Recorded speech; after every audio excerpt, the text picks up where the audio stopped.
विजय शाह ने बड़ा दुस्साहसपूर्ण, नीचतापूर्ण जो बयान दिया है, जो हमारी बेटी का मान मर्दन नहीं, भारतीय सेना का मान मर्दन करने का काम है। जिस बेटी पर देश को नाज है, भारतीय सेना को गुरूर है, उस बेटी को आतंकवादियों की बहन बताना यह भारतीय सेना का अपमान है। और जिस बेटी ने दुश्मन की धरती पर जाकर के कर्नल सोफिया कुरैशी हो, जब माफी मांग लिए तो आपने उनका पोस्टर क्यों जलाया? यह कह रहा है कि मैं शर्मिंदा हूँ, लेकिन मंत्री पद से इस्तीफा नहीं दूंगा। और मेरी मांग है, भारतीय जनता पार्टी अगर राष्ट्रवादी पार्टी है तो विजय शाह हो, चाहे जगदीश देवड़ा जो मध्य प्रदेश के उप मुख्यमंत्री हो।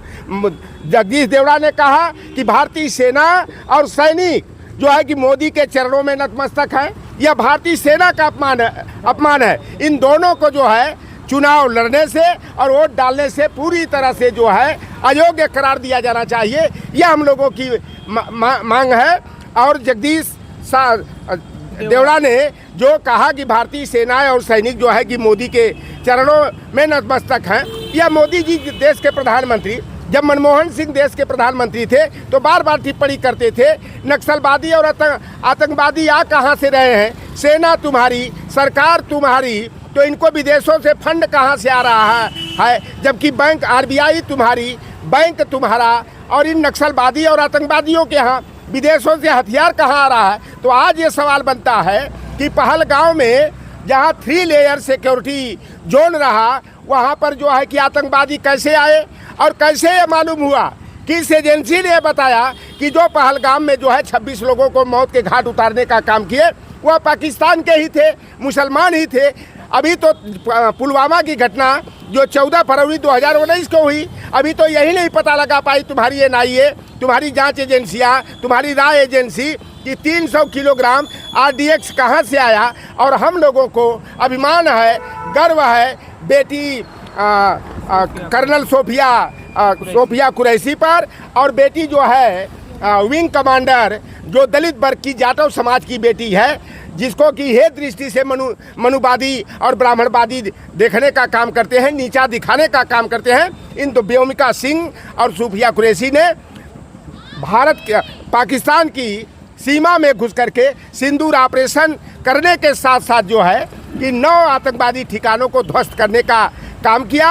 और बड़े शर्म की बात है कि जो प्रधानमंत्री 56 इंच के सीने का दावा करते थे और ये दावा करते थे कि हमारी सेना कराची तक घुस करके जो है आतंकवादियों को मारने का काम करेगी, और ये गोदी मीडिया वाले, चाहे अर्णव गोस्वामी हो, चाहे रूबिया लियाकत हो, चाहे वो जो है श्वेता सिंह हो, चाहे अंजना ओम कश्यप जैसे लोग पत्रकारिता को जो कलंकित और अपमानित करने का काम कर रहे हैं। आप यहाँ पुतला फूक रहे हैं, पोस्टर जला रहे हैं। मोदी जी अब विदेश में जाकर अपने लोगों को भेजेंगे, सांसदों को भेजेंगे समझाने के लिए कि ऑपरेशन सिंदूर कितना सक्सेसफुल, कौन सा बहादुरी का काम किए यार।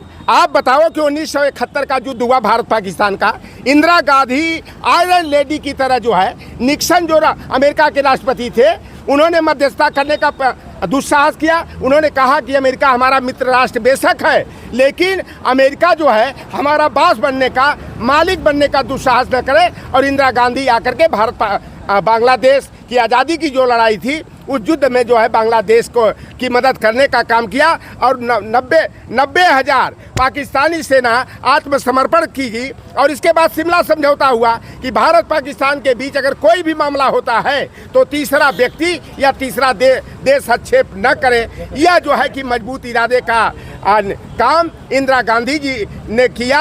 और शिमला समझौते में यह लिखित में जुल्फिकार अली भुट्टो और इंदिरा गांधी के मध्य हुआ कि भारत पाकिस्तान के मध्य भविष्य में कोई मामले आते हैं तो तीसरा व्यक्ति और तीसरा देश हस्तक्षेप नहीं करेगा। और अटल बिहारी वाजपेयी भी शिमला समझौते का सम्मान करते हुए जब कारगिल का युद्ध हुआ, उस समय जो है उन्होंने भी कहा कि किसी तीसरे देश की दखलंदाजी को हम स्वीकार नहीं करेंगे। लेकिन लोटन जी आप यहाँ पर पोस्टर जला रहे हैं, भारतीय जनता पार्टी प्रतिनिधित्व मंडल जो है विदेश भेजने की बात कर रही है, लेकिन सबसे बड़ी बात यह है समाजवादी देश की तीसरी पार्टी है, उससे नहीं बुलाया गया, ना उसके सांसदों को फोन किया गया, इस पर आप क्या कहेंगे? देखिए, हम लोगों को जाना भी नहीं चाहिए। आखिर क्या वहां पर जाके हम बखान करेंगे देश का? जिस मोदी ने देश की नाक को कटवाने का काम किया, सेना को लांछित और अपमानित करने का काम किया, और बताओ कि कौन सी फायर की घोषणा कौन किया?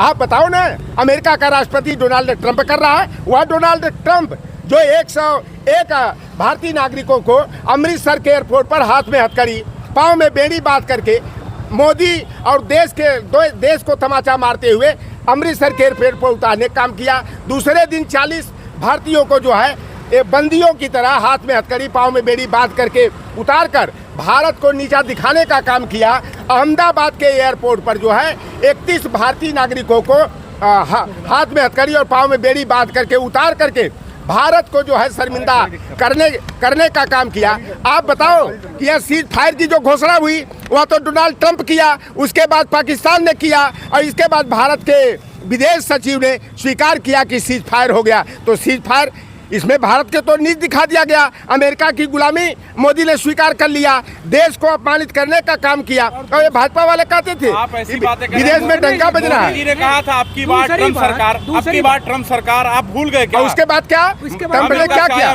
ट्रंप ने क्या किया? कहा कि भारत और पाकिस्तान दोनों शक्तिशाली देश हैं, दोनों समृद्धशाली देश हैं। जो पाकिस्तान भूखों नंगों का देश है, उसको जो है भारत से उसकी तुलना करके यहीं पर नीच दिखाने का काम किया गया। और इसमें डोनाल्ड ट्रंप की जीत हुई है और मोदी की जो है ना करारी हार हुई है। और मोदी जी ने जो देश को अपमानित लांछित करने का काम किया। अरे आप भी तिरंगा यात्रा निकालिए। अरे आप ये बताओ, हम लोग तो सदैव से तिरंगे का सम्मान करते हैं।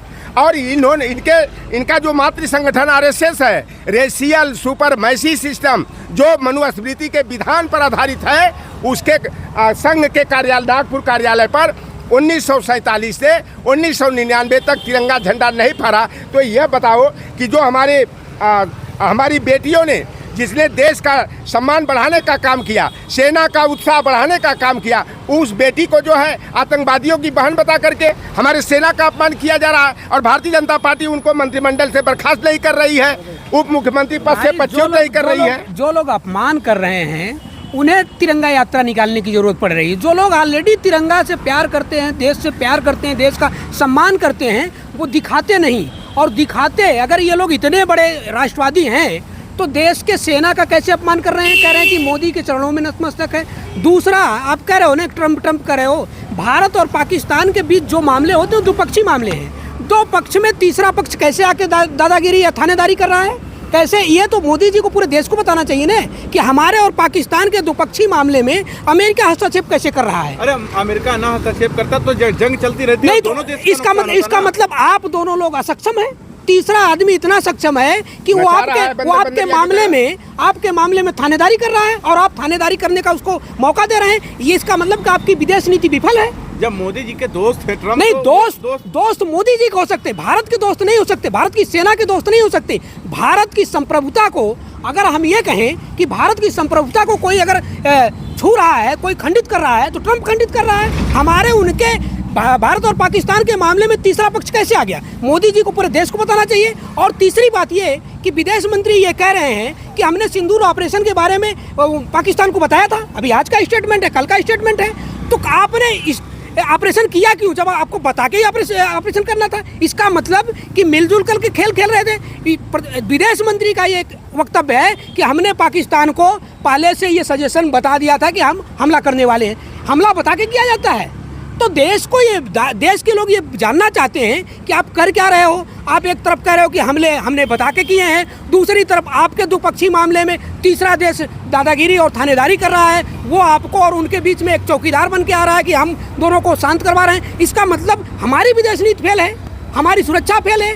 आप पहलगाम की बात करते हो, कैसे आगे भाई? आप सुरक्षित कहाँ थे? आपने जो सेना ने किया उसके लिए सेना को, पूरे देश को गर्व है सेना पर। लेकिन जो मोदी जी और उनकी पार्टी कर रही है वो सेना का अपमान कर रही है।